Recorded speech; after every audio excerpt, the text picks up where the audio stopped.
so I don't forget that, because I'm always forgetting the record button, even though I've got it written all over my screen. I was up at Dan Edlund's place in Seattle. We went up there for Bob Wright's gig that he did up there in Seattle, and Dan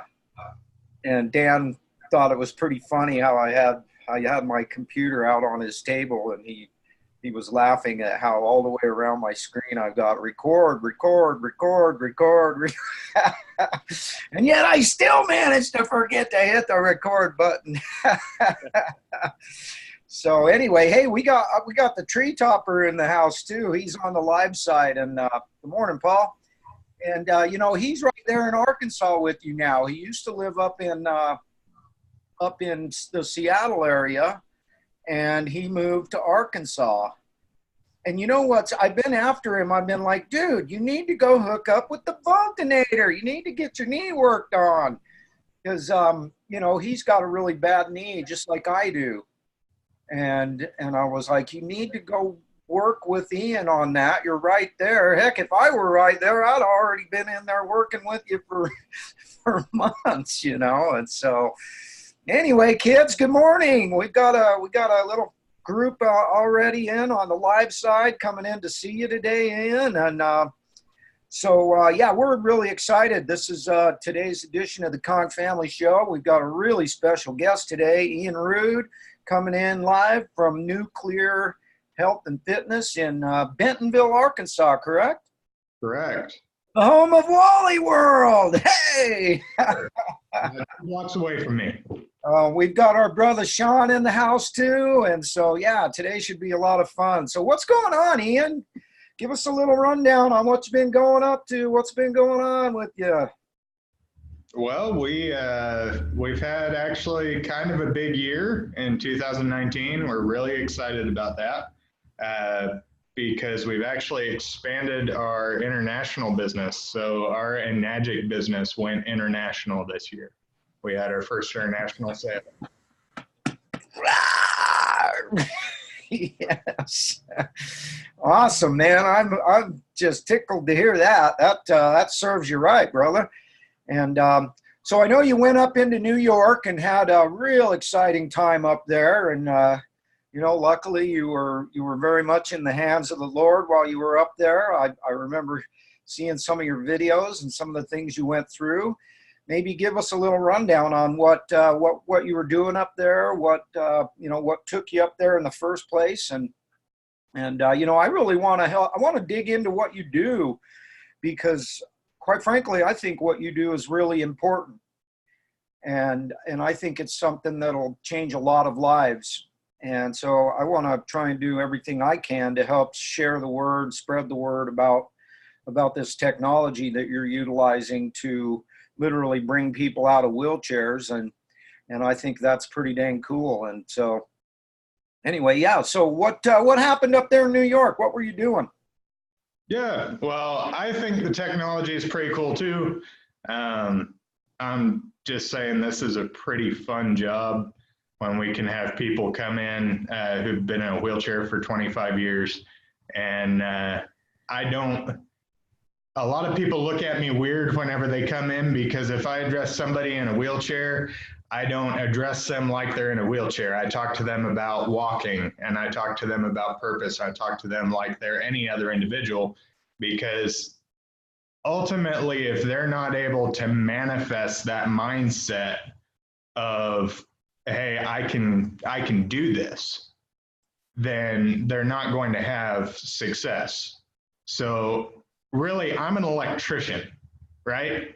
I'm looking for shorts in the body. If you think of your body as a Tesla coil, did you know that you've got a quadrillion neurons in your brain?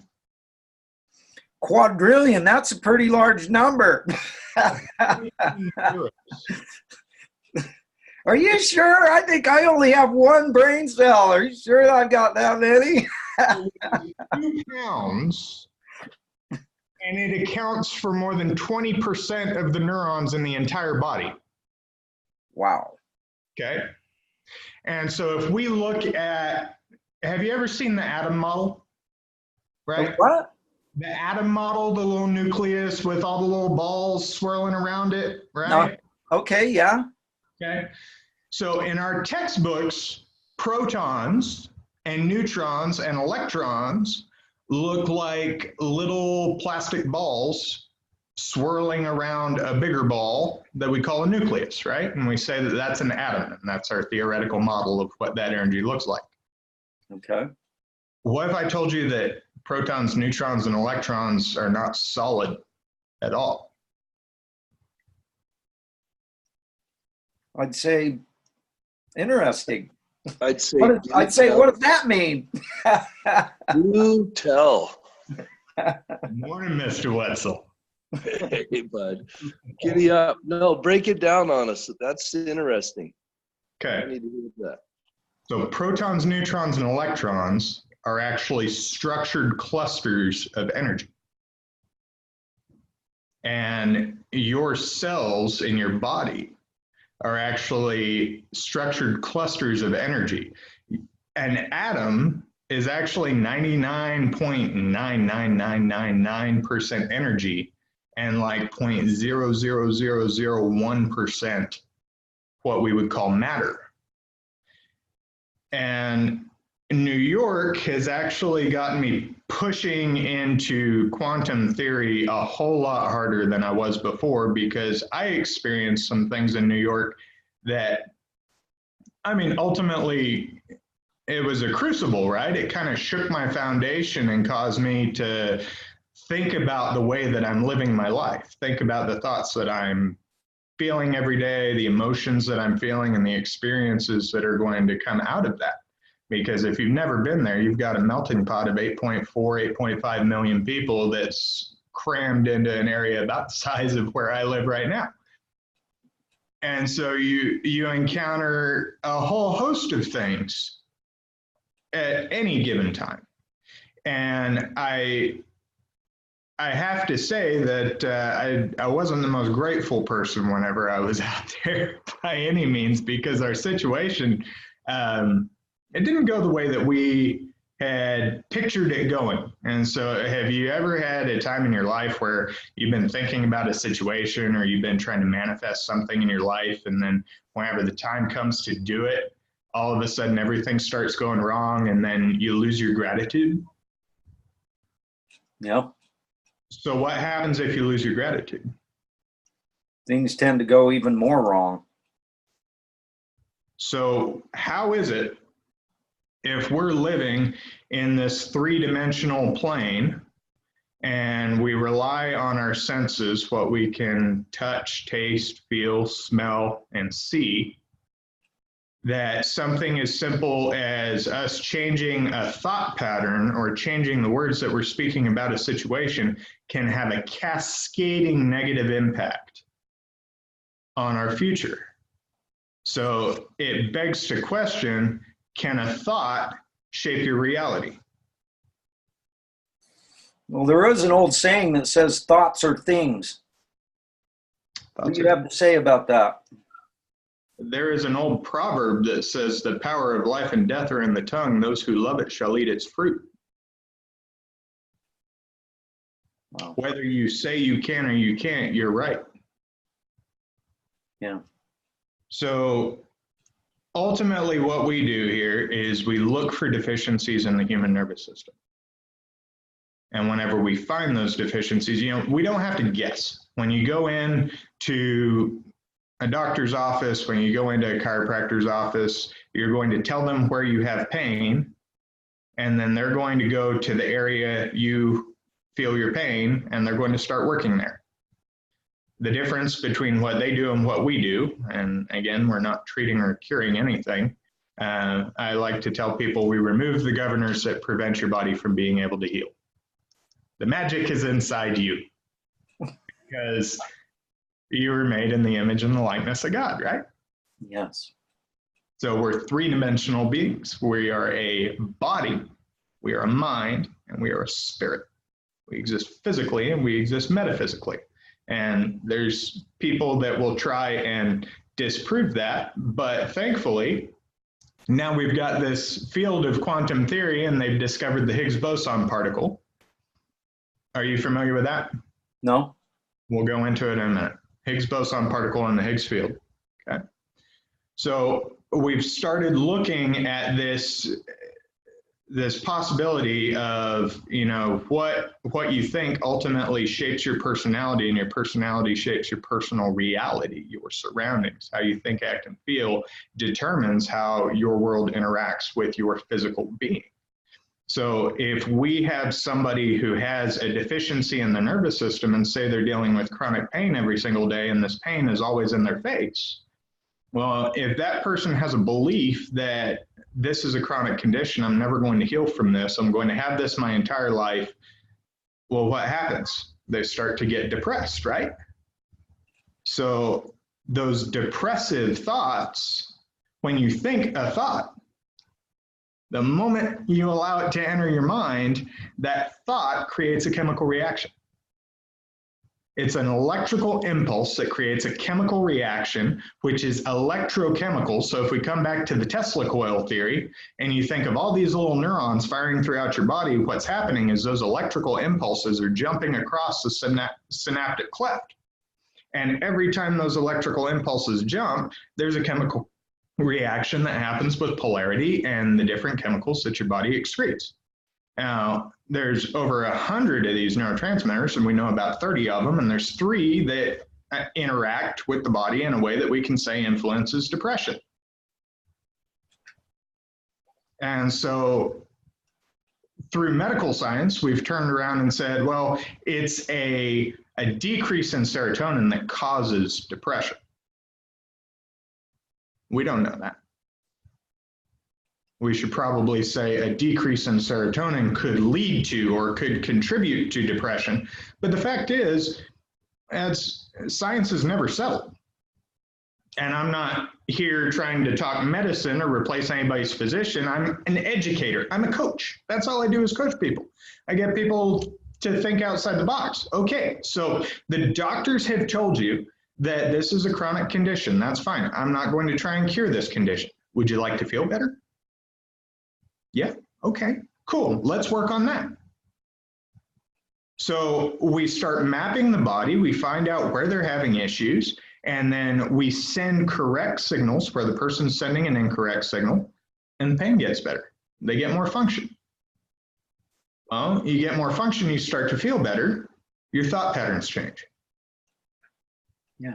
All of a sudden, you start to feel grateful for the things that are happening to you. You become optimistic, and you start to look towards the future and envision a different future. Now you've got somebody who, yeah, they've been paralyzed for 25 years and they've been in this wheelchair, but now they've got muscle below the rib cage where they had nothing before. And then 3 months from now, they're able to start wiggling a knee, moving a leg like this much. Well, that may not seem like much to the average person, but if you haven't had any function below T12 and all of a sudden you can spontaneously move your leg, hello, that's a big deal, right? Yeah. So how much of that is us actually affecting the anatomy? I mean, yes, we're going to speed processes up, and we're going to try and speed healing of soft tissue and increase neurological impulses and everything else, but it's the person that does the healing. And so that's the message that we're trying to convey, is that the body has an innate ability to heal itself. Yeah, that right there, that's something really huge, because, here with you and I both know this, we've heard it 1,000 times where people say, oh, this water cured me, this water healed me, this, like my buddy said to me, J. John, I want to thank you because you saved my life. And I said, no, I didn't. You did. You're the one who made the wise choice. And, but the whole thing is that this machine that we have right here, like you're talking about, this is the magic. This is where the healing takes place. This is all Kangen water is, all your system is a tool that helps the body become its own mechanic. And that's what I like to tell people, is that this machine is so amazing. It's actually designed to be its own mechanic. You just got to give it what it needs so it can have the right tools and pull out the nuts and bolts and put them back in and whatever, you know? So I love that. I love that it's the person that heals. So we touched on something, and I think it's pretty important to the conversation that we're having today, because it'll kind of set the groundwork for what I kind of wanted to talk about, and then I'll let you guys just kind of fire away. I mean, let's have a conversation. I don't want to just talk at you, but there's this book that I've been reading called Proof of God. It was written by Ptolemy Tompkins. And the reason why the book is so interesting is because he's interviewing an astrophysicist on his belief in God and kind of science, and whether it proves an existence of a divinity, divine creator, or whether science actually proves evolution. And the whole book kind of hinges on quantum theory, because over the past few years, the research that's happened in CERN, Switzerland, with the Large Hadron Collider, and science is starting to look smaller and smaller in the field of vision, and we're looking at energy and the things that make up energy. And so several years back, there was this discovery called the Higgs particle. And it's the smallest measurable particle that can be found that's basically replete in the universe. And it interacts with the Higgs field. And so you have to understand energy fields are theoretical. They're a construct that we put in place so that our minds can kind of fathom how things work. And so we think of a field as a plane of existence, and things interact on those fields, but it's not necessarily measurable. So fields are theoretical.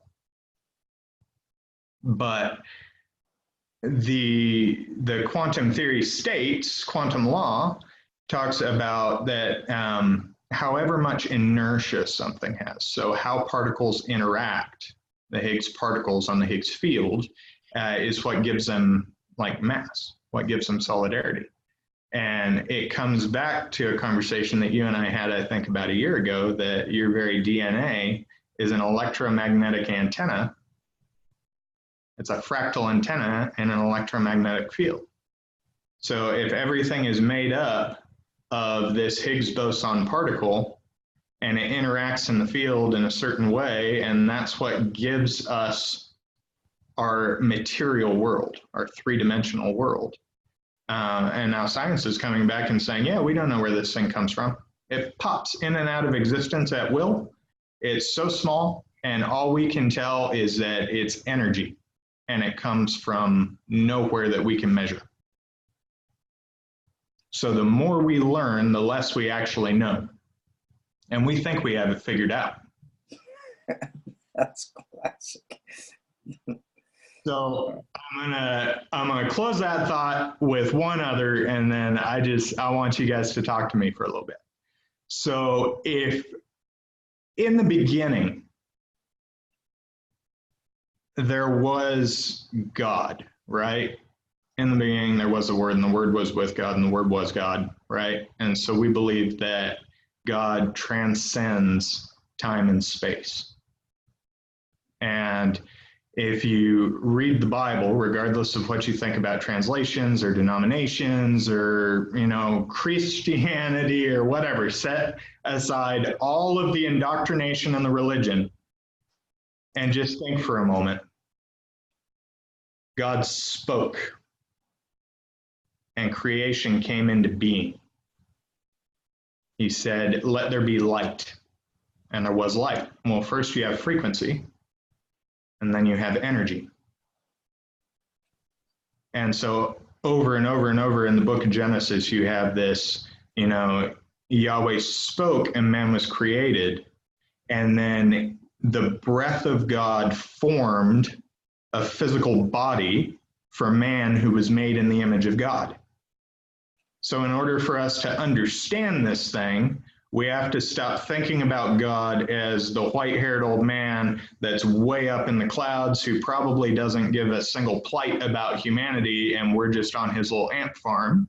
We can no longer have those thoughts. We have to understand that when Yeshua came, he said, if you truly believe and you don't doubt, then you'll be able to do these things. Yeah. Right? So that's not saying that we are God, right? But that's saying that there's something bigger than us, and when we tap into that and we change our mind, then we can shape our reality. And if you start looking at the human nervous system and what happens when the body comes under stress, stress signals and pain signals are the same. The body responds to pain the way that it responds to stress. And so if we start looking at pain as a neurological response to a perceived threat, then you understand, oh, well, I carry my stress in my shoulders. Every time I get stressed out, my shoulders hurt, and I feel tight up here. Well, that's the universal starter reflex, right? Jerry Tennant has a book on cellular voltage and healing. And that area, the upper trapezius area in the neck, the shoulders, the upper chest, all that is directly related to sympathetic and parasympathetic tone within the nervous system. So whether you're in fight or flight or whether you're in rest or digest. And if you're in fight or flight and you're constantly panicked and stressed out, the way that it affects your hypothalamus, your unconscious brain, you can no longer focus. You can no longer create anything because your thoughts are scattered. You're tossed to and fro. You know, that's interesting because I remember you said something to me the first time you were on the show. You said, if you're not dreaming, you're not healing. And that stimulated my brain cell. And I've been thinking about that, you know, for over a year now. Yeah. And what does that have to do with everything that we're talking about here? If your body goes into a state of fight or flight, okay, and to understand fight or flight, you have the sympathetic nervous system and the parasympathetic nervous system, which are two halves of a whole. It's your yin and yang, okay? And your sympathetic nervous system is the part of your nervous system that the best example that we can give is caveman sees a tiger. His body starts to react because he's either going to have to kill this thing to save his life or he's going to have to run away really, really fast. So what happens? Heart rate speeds up, pupils dilate, all of the blood shunts away from the extremities, goes to the heart and the core, and he's not thinking about digesting food or having sex. He's thinking about, I have to preserve my life. Okay? On the opposite side, you know, he gets back saber tooth in hand, and back at the camp, they skin it. They're talking about the story and cooking some roast tiger over a campfire. Now he's out of that situation. So it's a funny rudimentary example, but what's supposed to happen in the grand scheme of things is you're trucking along at baseline, and this is allostasis, not homeostasis. Homeostasis says in a homeostatic model, everything is trying to stay here, and it can be here or here out of whack and needs to come back to here. Allostasis says that your body is always adapting depending on the impulses that come against it. So specific adaptation to impose demand. So if you've got something in your body, if your heart rate's speeding up, it's because there's probably something that has acted on your person to cause that to happen, right? Just very basic.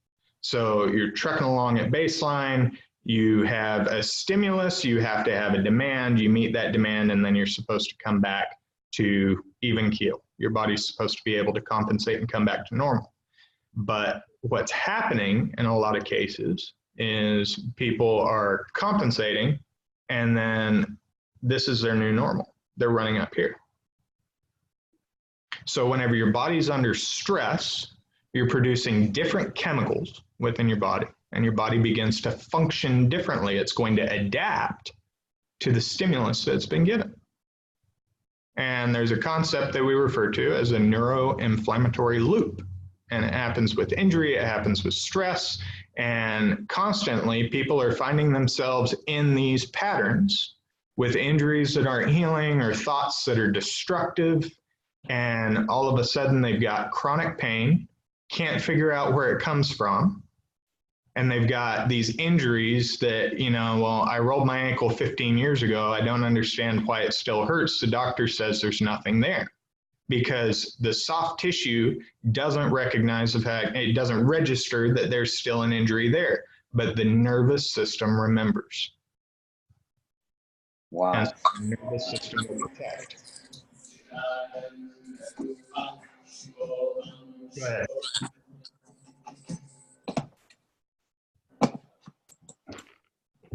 That is super interesting. Let's see what's going on here. Yeah, what happened? So, what do you have to say about that there, Sean? Well, I mean, I've always, you know, you think about it, you learn different things as an athlete. You think about, you know, the way you're prepared to compete and stuff, and for school and tests, and you know, I've always learned that thoughts manifest our reality. And what he's talking about is that on a very immediate level. I mean, it makes perfect sense, you know, rudimentary or not.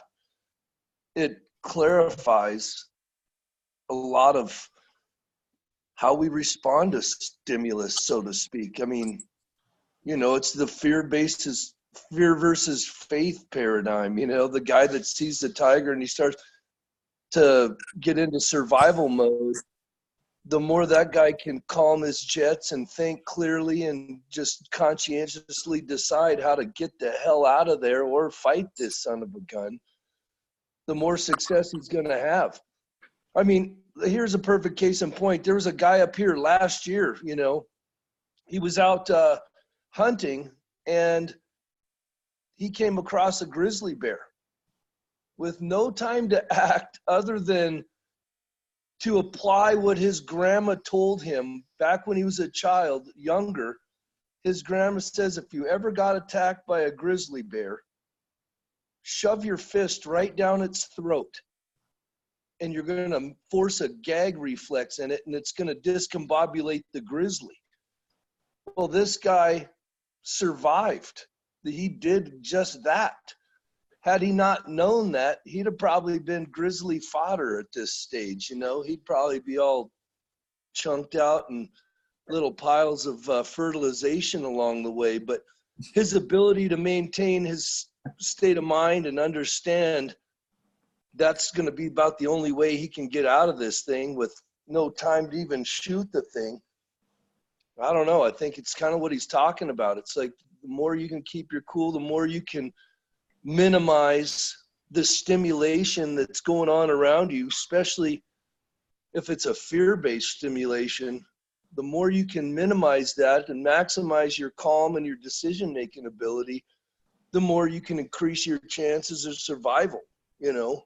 And I don't know if I'm on the right page or not, but that's how I'm hearing it, you know. Or we just crap our pants and we're done, you know.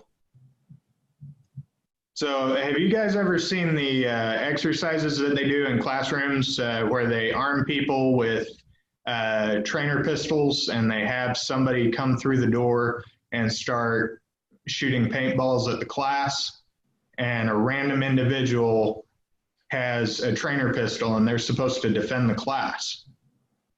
Have you guys ever watched any of those? No, but I'd like to. So the argument was, you know, a good guy with a gun can stop a bad guy with a gun, but that individual has to be trained, because you watch it over and over and over again. It doesn't matter if that one person knows that they have the gun and they know it's coming and they know that that guy is not firing real rounds. They freeze. Wow. Unless they've had the proper training to react in a situation. Yeah. So it goes back to the, Wim Hof teaches the Wim Hof method, and he's having people do polar bear plunge to try and level their nervous system. They're putting themselves in an extremely stressful situation, and then they're teaching themselves to stay calm on a base level. That's ultimately what it comes back to. Well, again, it goes back to just how metaphorically that's applied in sports, shooting free throws. You're going to be more inclined to hit a game-winning free throw if you've put up 1,000 free throws that year versus watching other people shoot free throws and saying that I'm going to hit those free throws when I get in there, unless you just got, ice in your veins, but it's just preparation. I hear what you're saying. It's being absolutely prepared to deal with something that might make the average person, buckle like a belt, So, Ian, I want to bring something up here that I met a guy this summer out golfing. And after having Ralph Foyer on the show, I don't believe in coincidence anymore. I used to believe in coincidences. Now I simply do not believe in coincidences because Ralph Foyer was dead. He was dead for 10 minutes. Normally when somebody dies for 10 minutes and they don't have any oxygen going to their brain or anything for a 10-minute time period, they if somehow miraculously they do come back, there's nothing, they don't have any cognitive function or anything like that from their brain going so long without oxygen. But Ralph came back all completely intact. And he kind of taught me the whole thought process that I don't believe in coincidence. I believe that God puts people into our path that are supposed to be in our path. And so this particular day I was golfing and I had a particularly rough first 9 holes. So I decided I wanted to go golf 9 more holes because I didn't want to end my day on that kind of a cruddy, round. And I was going back and forth. Should I, shouldn't I, should I, shouldn't I? And I finally decided, yeah, I'm going. And I was just golfing by myself. And I run into this guy who is golfing by himself. And so the two of us partner up and golf around. Well, this guy, his left hand, he doesn't have any movement in it. He's got full use everywhere all the way to his wrist. And from right here at his wrist, he doesn't have any movement whatsoever. And so he's golfing like this, literally just golfing one-handed. And he was pretty good. But of course, I got to talking to him because when I saw what his situation was, the first thing that came to my mind was you and Kangen Water, of course. And I've been talking to him now for several months and trying to, get him to jump on this train and start looking towards this as a possibility to get that movement back in his hand, because I believe that he can get it back. What my question for you is if Mike were here listening right now, or he came to your office, what would you say to him about that particular situation? Number one, I would say that the realm that we work in, hang on one second, guys, I greatly apologize. Well, I think, look, it's just like you said, when people come in with in their wheelchairs, he immediately starts talking about, their ability to walk. He starts talking about describing them outside the wheelchair and, manifesting a different reality based on what they're currently, stuck in. That's the first thing that came to mind for me. Yeah, because it all starts right here. Right. So just like the wheelchair, I'd imagine that'd have something to do with it. All right, giddy up. He's back, baby. Back in the saddle. Sorry about that, guys. Yeah, so it's a three-legged stool whenever it comes to anything neurological within the body. You've got a physiological component, which is your soft tissue. muscles and your skeleton, right? Your frame. You have a neurological component, which is the signals that have to make it to and from the brain for the anatomy to work properly, because you're an electrical being. And then you've got your cognitive component. So the mind has to accept that you can do something that you couldn't do before, otherwise the changes won't stick. Because when you're working with somebody, what's the number one reason that people don't make a change in their life, or they're not successful with a business like Magic? Oh, I just don't feel like doing it today. Yeah, because they think they can't. Whether you think you can or you think you can't, you're right. So stop feeling sorry for yourself, get up and make a change, because Christ in you is the hope of glory. Bible says that Yeshua was a man, Jesus was a man, right? But he was tempted at all points and without fault. So what does that mean? He had a mindset to transcend his physical circumstances. Yeah. Ultimately, if we're looking at this thing psychologically. And so if we believe that there is more, we'll find the more. Right. Whether you think you can or you can't, you're right. Your words, you have a thought, you produce a word, and the words that you produce, that creates a chemical reaction in your body that synthesizes proteins for the reality that you set for yourself. Interesting. Dopamine, serotonin, depression, happiness, all that stuff. If you don't believe that a thought can shape your reality and change how the way that you interact with the world, it never will. What you're thinking and what you're saying every day and how you're interacting with people. And some people have entertained angels and been unaware, right? We've heard that. So how are you relating to people? Do you have an open mind, a closed mind? Do you have time for people? Do you care about people? The people on the side of the road that don't have clothes, don't have food. Okay, you don't have to give them money. Do you carry gloves? What is your attitude towards your fellow man? Are you grateful for what you have? Do you love? Yeah, great point. So I've got another question for you. Because this whole discussion and all of this, about our bodies and the neurons and all that stuff, that years and years ago I was involved with a network marketing company called USANA. They're a nutritional product company based out of Salt Lake here. And I was in a big convention, and a doctor who was the former Surgeon General of the state of Utah, he said that your body is constantly regenerating itself if it gets what it needs. But the only part of your body that can't regenerate itself, you have what you have, and that's all there is, and you don't get any more.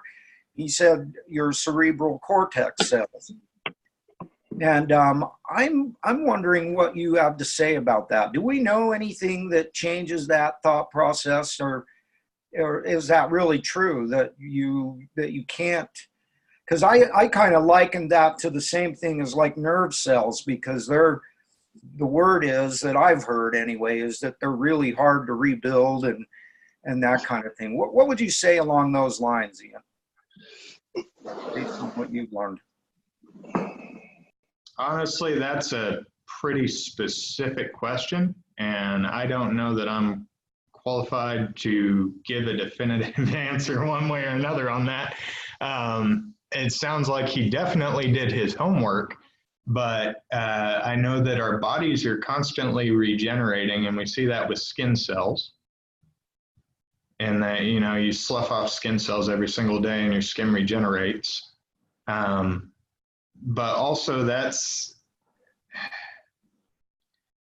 if we truly come back to a belief and a theory that everything is energy, and that your beliefs can really alter your physiology, then I would just say I'm not going to focus on that. Because human brain is incredible, and that's the physical part of the brain. Again, we're mind, body, spirit. So you have a soul, you have a being, you have a spirit, and we know that if you give the body what it needs, the body can do incredible things. So I would say that there's always potentially going to be a variable out there. Yeah. And my response would be don't lose hope. Because I understand where you're coming from. That is, it reaches a certain component and then things tip and all of a sudden you've got a cascade. And that is truly 100% correct. You abuse yourself. I saw this firsthand, and I don't claim to cure CRPS. I very much am still dealing with the symptoms of complex regional pain syndrome in my body. But I believed that I could change something in my own physiology and that I could elicit a different response. And because I had that belief, I was able to act on that, and I was quite successful in doing so. Do I still have pain? Absolutely.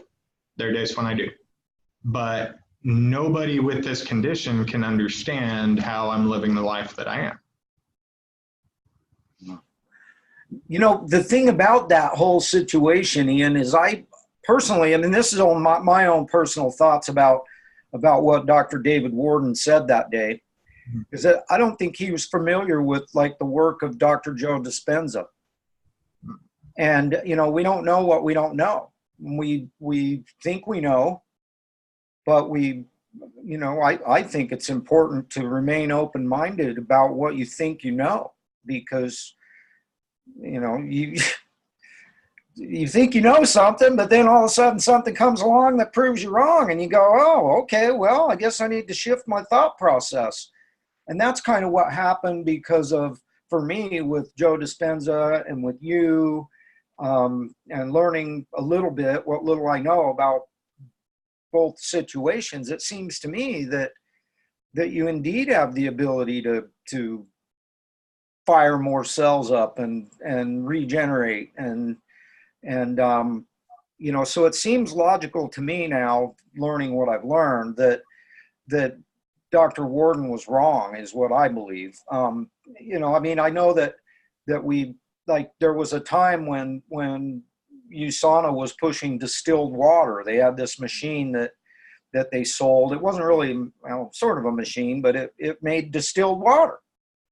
And now that I've gotten involved with Kangen water, I realize that, holy moly, distilled water is one of the most acidic waters you could possibly put in your body, and it's really, really bad for you. And back in the day, here I was trying to sell these distilled water machines to people on my team and that kind of thing, because I simply didn't know any better. And so, you know, if they're wrong in that department, they could certainly be wrong in this other department, correct? And I want to touch on that. You mentioned Joe Dispenza, and I really appreciate Joe Dispenza. Let me get right back with you, JJ. I apologize, guys. They're doing some work on my building, and so they're getting ready to ask me. I'm in my car. I'll be right back. Okay, no worries, brother. So what do you think about that, Wetz? Well, yeah, I mean, I just think that at the end of the day, what he's talking about makes absolute sense. I mean, and again, you know, I get what you're saying about the whole distilled water thing, because, you know, there was a time where everything was so keyed on getting rid of, you know, the contaminants. And, you know, where I grew up, the water was hard. It was very chemical. I mean, they had to put all kinds of chlorine and stuff in it. And I mean, Jesus, you'd buy a set of bed sheets in January. By June, July, those white bed sheets now have a faint yellow orange color to the whole thing, because you're washing them in this really heavy iron type water. You know, so I get that, but I think it's, again, you just continue to evolve. You continue to learn, and to go from something like that to now this ionized living alkalized water. You know, it's like at the end of the day, all of these things are a process to us learning the ultimate truth. It's like at one point in time, scientists said there's a finite, limited number of stars in the sky. They used to say that all the time, and the Bible always said it was infinite. This universe, the stars, they're infinite. Now, this might be a loose example for some people that will just never accept the truth no matter what, because they have their own indoctrinated perspectives on things regarding faith and religion and creation and all that. But it was up until about 5-10 years ago, if I'm not mistaken, scientists just threw up their hands and were like, at the end of the day, we can't really knock that down to a finite number. I mean, there are basically unlimited amount of stars in the universe. And so, you know, to the rest of the world not paying attention to that, they're still operating on that belief level that if they're science, quote unquote, science oriented, which is nothing more than manipulated and paid ego anymore today, you know, they're just sticking with that thought. But the truth seekers that are uniting, giddy up, that's for you. We're all trying to manifest this reality that allows us to maximize who we are as beings on this planet.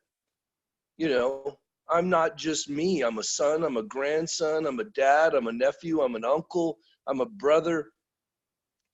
I try and see a broader perspective of who I am to minimize any overzealous ego that I might want to get into. I mean, if I'm wrong and I'm called on it, I'll own it. You know, sometimes we get caught up in how we're being told we're wrong because it's with anger, it's with frustration and name calling, and then you're just like, you know, whatever, F off, I don't want to hear.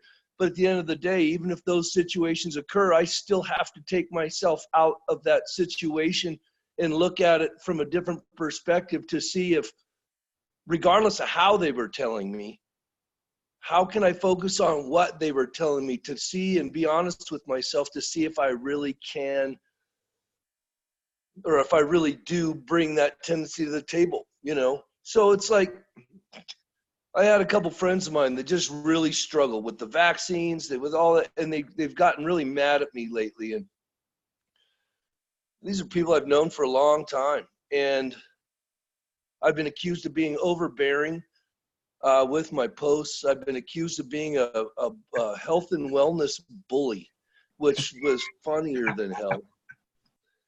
And, you know, and they were both just, they're stuck in their head, you know what I mean? As they're telling me, taking their Claritin and their lisinopril and their, you know, Viagra, you know, I'm sitting here going, well, okay, I hear you.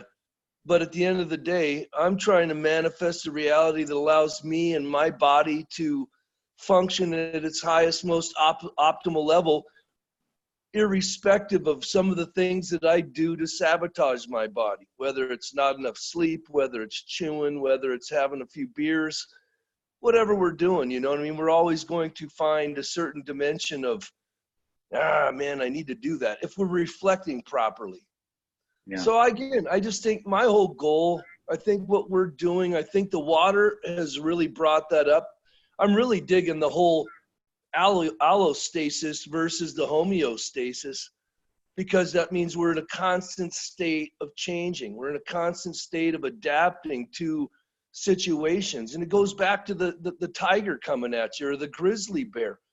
If we're in a constant state of adjustment and we're always trying to conscientiously make the best decisions, irrespective of the circumstance, I mean, the situation could be dramatically heightened, or it could just be something where everything's pretty mundane and that decision's a lot easier because there's no real challenge or threat to us. But when the shit gets real, how do we respond? How do we, you know, instead of reacting, you know, I've learned to respond. We react with impulse and emotion, but we respond with contemplation and poise. And so I've really tried to make that difference between how I handle anything. So it's like when I heard about this water the first time, I laughed, you laughed. get the hell out of here. You're killing me. You're talking nonsense. You're talking crazy. Yet we were open-minded enough. We allowed ourselves to be open-minded to a new truth that might shatter everything that we've built up in our mindset in terms of, again, and in a society like here today, the indoctrination. I mean, the machine worked so hard. Well, I love that right there, because that kind of leads right into what Ian was just about to get into with Dr. Dispenza, because he actually put something out there that was another one of these paradigm shifters. So many people are so solid in their paradigm that they think their paradigm is the paradigm and there's no changing from it or anything. And I pride myself on the ability to be able to shift my paradigm when the information that's before me says I should. So Ian, what do you wanted to talk about Dr. Dispenza? I'd love to hear what you have to say about him and how he maybe has affected what you're doing possibly. I don't know. I'd love to hear what you have to say about Dr. Dispenza. Well, I'm a huge fan. I will say that. And in regards to the question that you were asking earlier, I was actually listening to one of Joe Dispenza's podcasts, and he's done the research. He's done the brain scans. And so, we can look at the studies and the experiments that have been done, and we can draw off of that, but he'll be the first person to tell you that he doesn't have it all figured out. What he did find on these brain scans is that people who experience gratitude, the brain lights up all over the place when somebody is experiencing love and gratitude. And if you take that same grateful person and you ask them then to think about all the problems in their life, the brain shuts off. So we say that it takes about 17 new experiences per day for the body to regenerate neural tissue. So you constantly have to be doing something new, and you're not going to get that if you're waking up at the same time to the same alarm, getting out of the bed the same way, putting your pants on same leg at a time, shoes on same foot at a time. You get your coffee the same way, you drive to work the same way, you do the same job. You're never learning anything new. Well, when people get into that type of a pattern, they're no longer creating, and that's not just creating new experiences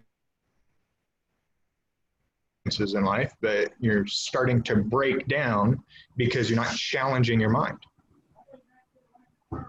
That makes so much sense. I love that. That makes me want to strive to get up differently every day. Instead of just stepping out of bed, maybe I'll have to roll out of bed and fall on the floor. And I do that. I do that on purpose just to mix it up every once in a while. Sometimes I wipe with the other hand just to practice on my dexterity. Sometimes I pee with the toilet seat down because it goes against the grain of what society tells me.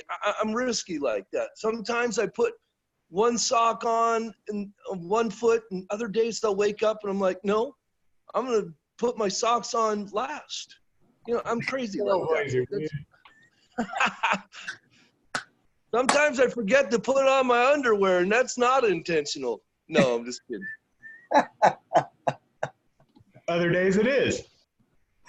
Other days it is indeed. No, but that's it. It's like I look and I sit here and I see, my situation. At the end of the day, we talk about trauma. We talk about PTSD. We talk about things that, kids and experiences, and, they grow up and their reality is just fear, and it's like stress, and it's dysfunctional relationships amongst their parents. And, they're just, all they know is survive and hide. And so they get older, and it just starts to manifest when they get in a situation where somebody raises their voice, and it might not even be with a negative tone. But they hear that raised voice, they get a certain heightened sense of, okay, how am I going to handle this? What am I going to do? What's going on? And, I really try and work on, as a coach, as a mentor, as a dad, as an uncle, as a teacher, you're always trying to help recognize kids' responses to things regarding, you know, the environment or situation they're in. And I've tried to be in tune with how the kids I'm working with react and try and respond in a more loving way, as opposed to the old coach that was like, hey, come on, rub some dirt in it, rub some dirt on it, you know, blah, blah, blah. You don't want to be overly sensitive, but you do want to at least acknowledge to them that, hey, look, man, my whole objective is to help make you better. It is not to bring you stress or cause you anxiety based on your inability to perform a task that I'm trying to teach you right now. My objective is to help you master the task I'm trying to teach you right now, and we've got to start at A. Then we go to B and C. And I love seeing the manifestation of confidence. I love seeing kids, kids particularly, because they're raw, and I know there's so much dysfunction out there. There's so many kids out there that are really stressed inside because of their apathy at home, or the neglect at home, or the abuse at home, or just the unsettled nature of their environment. I like being the guy, and I can't help it. I'll come up, see a kid struggling. I don't even have to know this little brother or sister. I just go up to them and say, hey, man, what's on your mind? You look like you got something brewing. And depending on how they respond, if they're like, oh, yeah, I'm just thinking about a test or something I got to do, and I'm like, knock it out, you know. Or if they respond and they're like, oh, nothing, then you know there's something there, and then you just try and bring a little comfort, bring a little love, pat them on the shoulder, tussle their hair, just tell them you're proud of them, tell them you believe in them. That is huge. Just something that simple, you know. So, I mean, yeah, I love this kind of conversation. I think, you know, it kind of goes back to what we've kind of dialed in there, Mr. Rude. You really gotten onto something, and I owe all this to Kangen. I owe all this to Oshiro. I owe all this to the goofy guy that introduced this thing to me. You know, he's since disappeared, and I bought his machine, and I've used it as a loaner for 6-7 years. But I owe so much to those people in the situation, because it's allowed me to be right here, trying to understand life at a way higher level that allows me to manifest and actualize things in myself that I never would have grasped before. And I think pain, struggle, all that stuff, you know, leads to that if we allow it.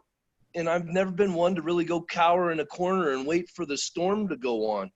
You know, the storm comes. I've just learned through my life and my experience, I hit that son of a bitch head on. And I know if I head it on face to face, it's going to get by me quicker. If the storm's going in one direction, you don't want to run from it. You look at a lot of the animals in the animal world, deer, all kinds of animals. When the storm comes, man, they all run and take cover. And then you look at certain animals like the elk or the buffalo.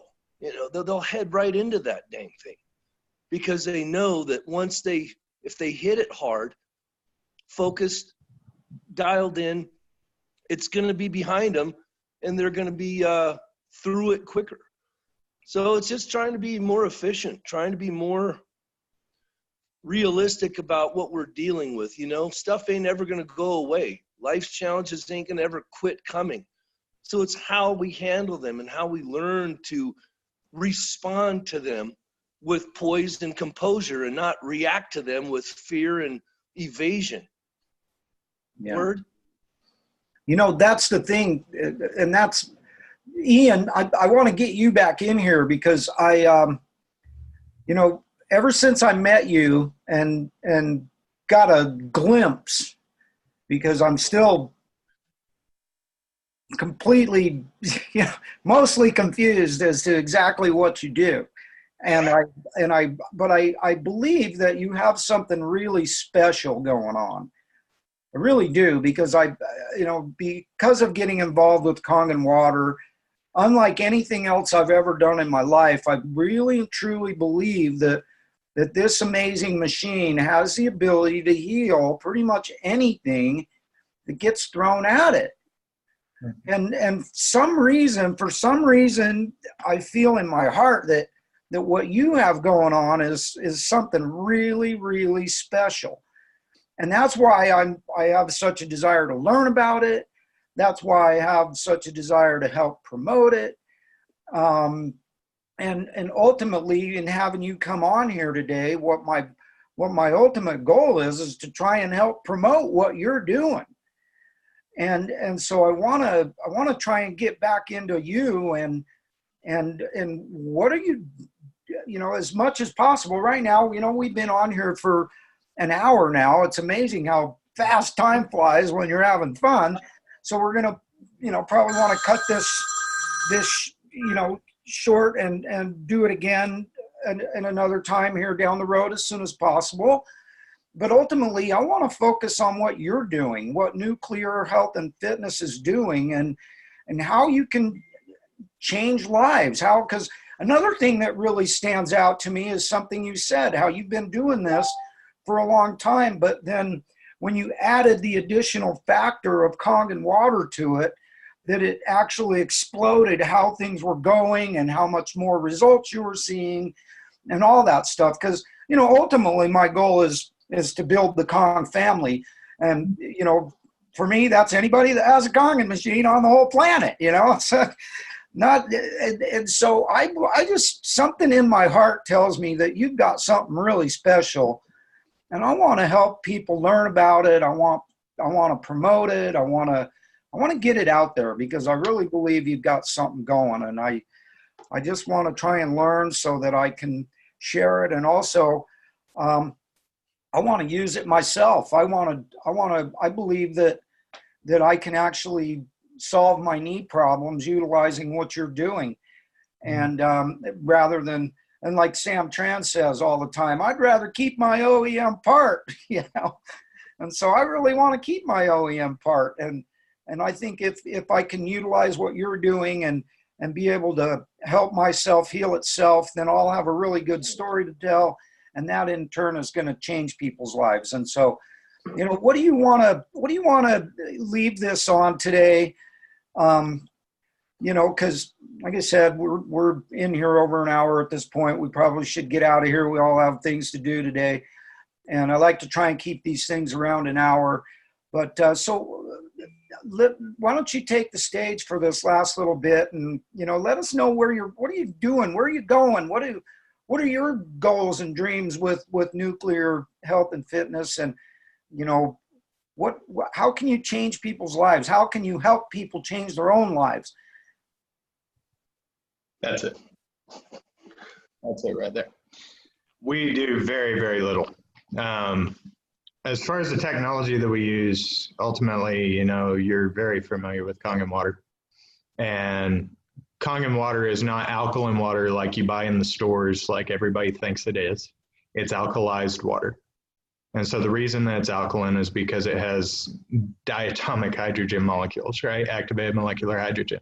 And we get that through the ORP. We get that because we're hitting water molecules with electricity, and we're causing microclustering. And so you're splitting these water molecules, and then you end up with a negative charge somewhere between 400 and 1300 negative millivolts, depending on what water you're making, what machine you're using. And when that water goes into the body, it permeates the cells better than this reverse osmosis water that's in the BPA plastic bottles that's full of toxins and has a positive charge. It's oxidizing. And we all know what happens to a nail when you put it in bottled water, right? It rusts. But if you put a nail in 11.5 water, it'll pull the rust out of the nail, and the nail will be shiny. If you put a nail in 9.5 Kangen water, it'll react differently than if you put a nail in tap water because it has that ORP, it has that negative charge, and we're electrical beings. So by putting that water into your body, you have the ability to detoxify yourself, right? Okay.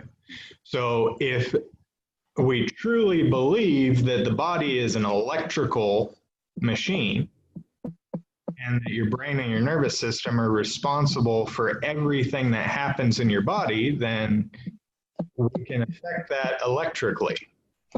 So if you have some governors in place, you're eating food or you have some lifestyle changes that are toxic to your body, then you need to cut that out and you need to detoxify.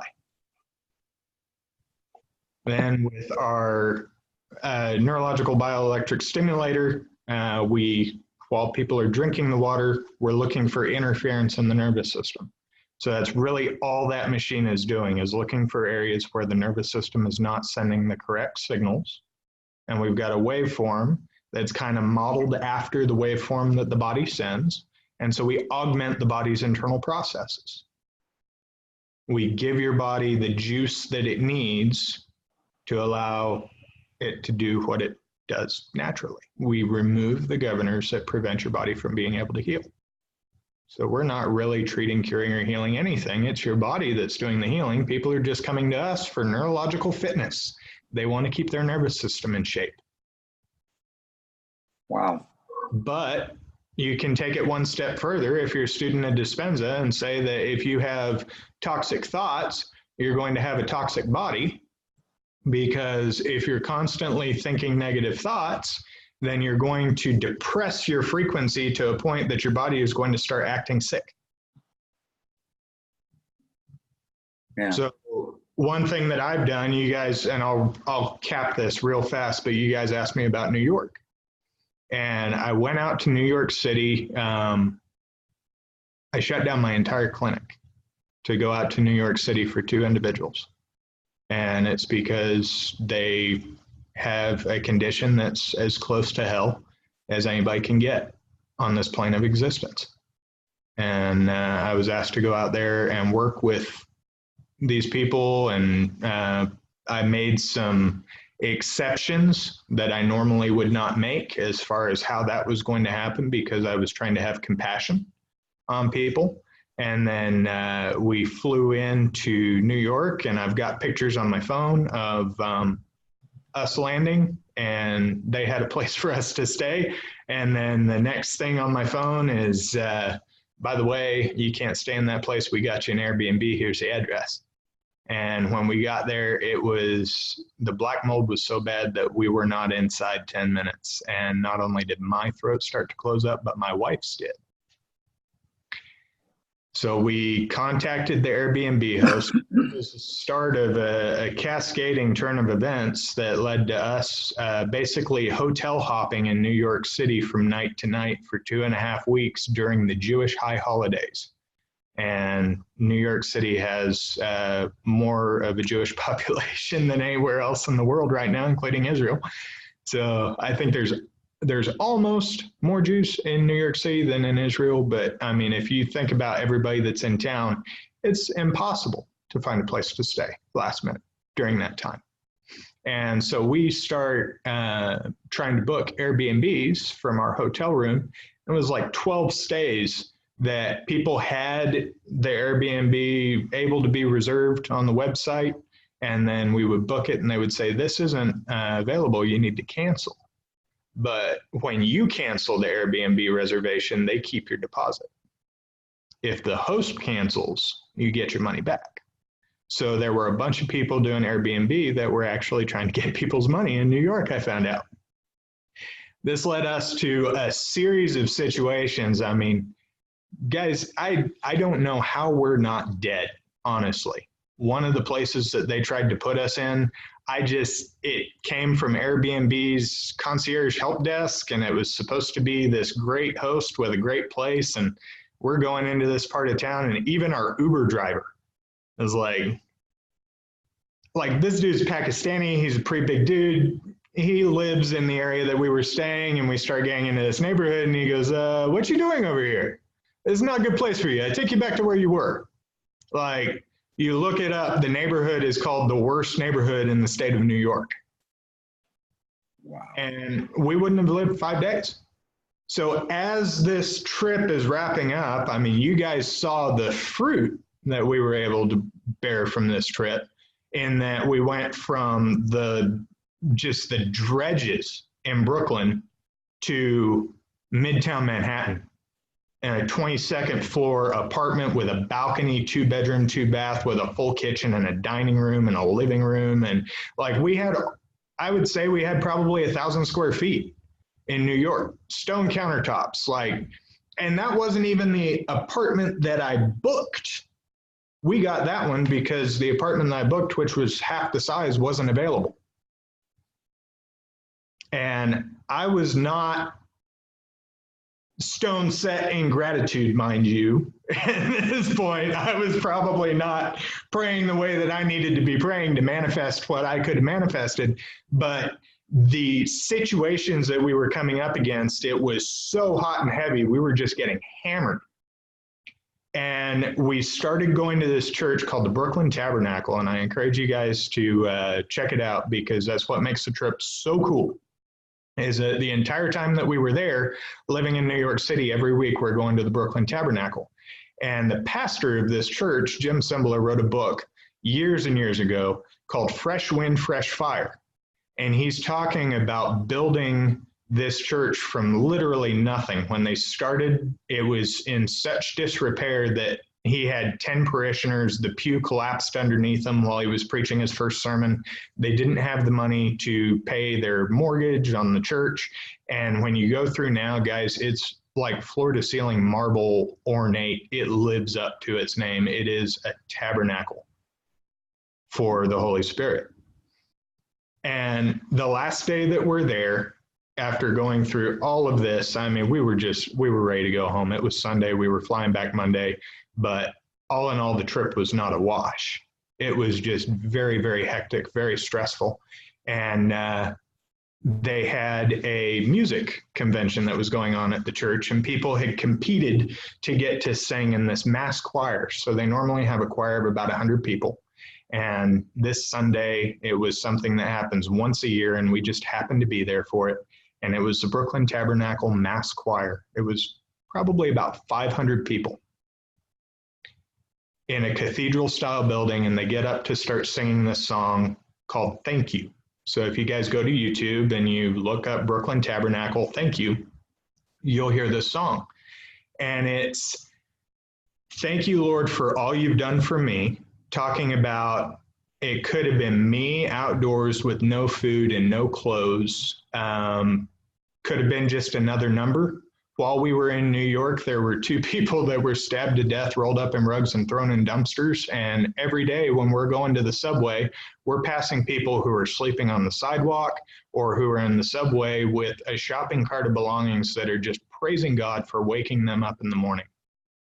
And when you're feeling sorry for yourself because you've had a rough day and you encounter something like that, let me tell you, your perspective changes pretty freaking quick. Yeah. And so it was constant reminders to stay in gratitude, constant reminders that are outside circumstances and situations that we deal with every single day are not necessarily because the universe hates us or karmic bad luck. It's because, you know, shit happens. People have free will, and we live in a pretty broken world. But how we respond to the circumstances that we're faced with will determine the outcome of our personal reality. Amen. So we were never homeless. We were never without food. Sean, you're muted, buddy. We were never homeless. We were never without food. We were taken care of. And honestly, he was with us every step of the way. I remember watching your lives and all the things you did while you were there, and it was very touching. I was really happy to see that everything was working out for you. You know, I'm like, holy crap, he's going through all this, man. Oh, please, Lord, help him out. Make sure he's okay. We need the Voltinator. But yeah, buddy. I mean, I really want to dig into your system and what you're doing and show people how it works if it's possible. If you're into doing that, I really want to help promote what you're doing, because something in my heart tells me that what you're doing is really super important and can change a lot of people's lives for the better. And after all, that's what we're all about. We're trying to change the world here. And I believe that we're succeeding. I'm seeing it happen every single day. From Seattle to Florida, from New York to California. It's a constant barrage of lives changing for the better. And I think what you're doing is something that, just my heart tells me I need to be helping and doing whatever I can to help share what you're doing. And so I really want to try to do that as much as possible. Whenever you have some time to come in, and what I'd really love to do at some point is show, even if we have to do a special time frame show, that's fine with me. I don't mind doing special episodes at any time of the day. But give a little demonstration of what you're actually doing. And because I remember Sam Tran went to your place when he was back there in Arkansas last year, and he was absolutely dumbfounded about how much it helped him. And I after that, I was like, okay, I really gotta try and reach out to Ian and see what I can do to help share what he's doing, because I know it's something special.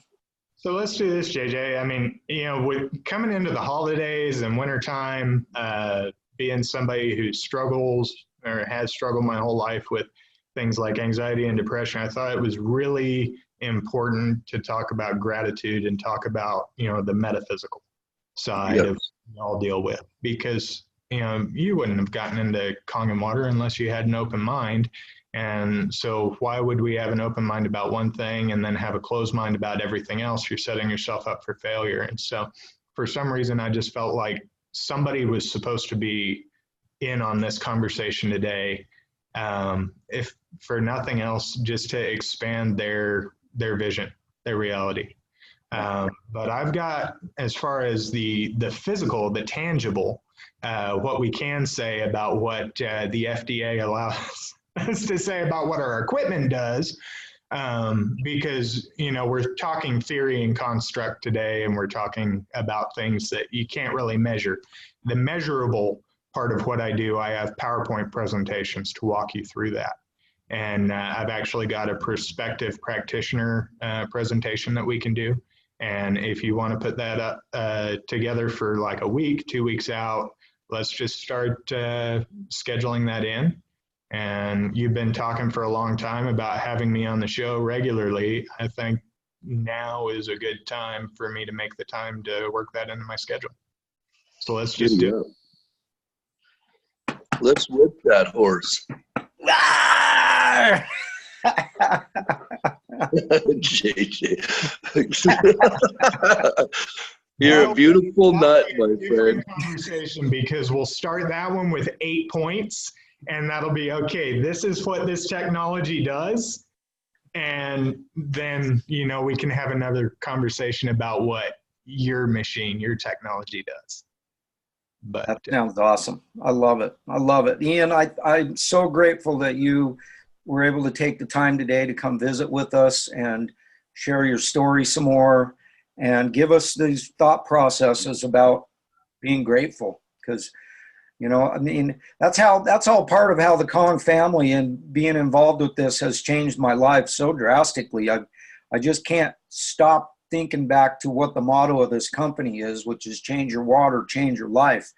And it's not only because of the water, because the water indeed does change your life, but probably the most impactful thing that this water has done for me is the people that it has surrounded me with. The people that I have ran into because of getting involved with this company, it's such an incredible gift. And I can't say enough about that. And just people like yourself, people like Sean, people like Paul, people like Rodgar and Corolla and Thomas Warden, and, just all of these different people, Sam Tran and Dan Edlund, and, just on and on and on and on and on. There's so many incredible people that, that post that came out yesterday about the small-minded people.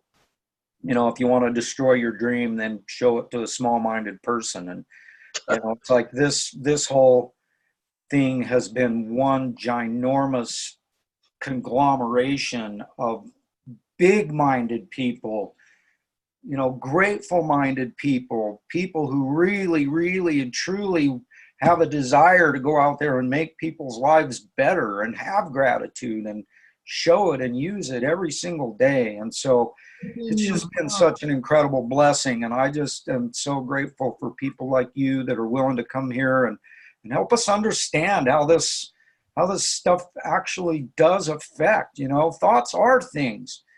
We got to figure out how to think right.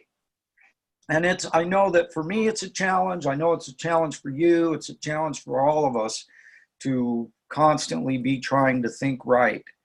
And, so I'm just so blessed and grateful. So one last thought on that, Jay, and I'll close with this. There's a practice that I use in my personal life, and this has been a very spiritual conversation that we've had today. I think everybody on the call is open to it. Joe Dispenza, have you researched what he says about using a kaleidoscope to put people into a trance-like state to unlock theta? I have not seen that part yet. No. You can research that. If you look up Joe Dispenza kaleidoscope, you can find some 5-minute videos of him talking about that. But I go to a little ecclesia. It's not a church per se. If you look at the Greek, an ecclesia is actually a political gathering of individuals, an eclectic group. And so we have more of being led by the Spirit and less of the theoretical constructs of government.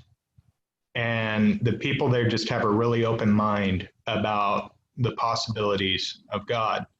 And I was listening to Dispenza, and so I took one of this, we have spontaneous worship, it's one of the things that we have, and I took a soundbite from one of our worship sets. And it's very simple. It says, "I am abounding in unmerited favor and dancing in fields of grace. Whatever tries to stop me will end in failure. You can't stop the ocean's waves." And so I'll play this soundbite during my meditation over and over, and I'll use a kaleidoscope because I'm a very analytical person. So for me to try and get my mind quiet, it is very difficult for me to focus. But when you look at the kaleidoscope, it stimulates areas of your brain that you otherwise wouldn't be using if you have your eyes closed. And when I meditate, I'm not trying to empty my brain of everything in it. I've actually got this book. Nice. Okay. So the lost art of biblical meditation. Everything was God's before it was perverted. Christians today don't know how to meditate. Christians today don't know how to access their energy centers. They don't know how to access their nervous system. So I'll leave you with this thought, and then we can recap in about a week or two. Your nervous system, your brain, your spiritual being, right? You have an aura that powers your electrical being. And your heart is a generator. Research has shown that the heart actually sends more impulses to the brain than the brain sends to the heart. So you have to have a coherent brain, coherent mind, and a coherent heart to be able to create anything new. If we don't meditate on promises and we don't teach ourselves, like Philippians 4:8 says, to always think of good things, then other thoughts are going to overpower. And you can't create anything in that place. It'll shut you down. Giddy up. I love it. Yeah. I love you, Ian Rood. You're an awesome man. And I look forward to meeting with you more often and learning more and sharing all of this awesome stuff, because it really is. This is stuff that's going to change people's lives for the better in such a huge way. And it just unlocking people works perfect with what we're doing. This whole thing, the good Lord works in very mysterious ways, and I'm sure glad that he has brought this mystery into my life. And so thank you, buddy. Thank you so much. Give your lovely wife a big hug and tell her thanks. Tell her we're thankful that she lets you do this with us. And so I'm looking forward to the day we get to meet in person. Get out there, everybody. Make it a great day. Change the world, starting with your own. Do not forget your hugs, kids. You need your hugs. These are really, really, really important. And your hoodie-hoos. I love you guys. Make it a great day. Rock and roll. We'll talk to you again soon, Ian. I'll be in touch, and we'll schedule another date and make it happen. Own your sphere of influence, guys. Own your Metron. Word. All right, gentlemen. Nice work today. Thank you. Likewise. Make it a great one, guys. Bye for now.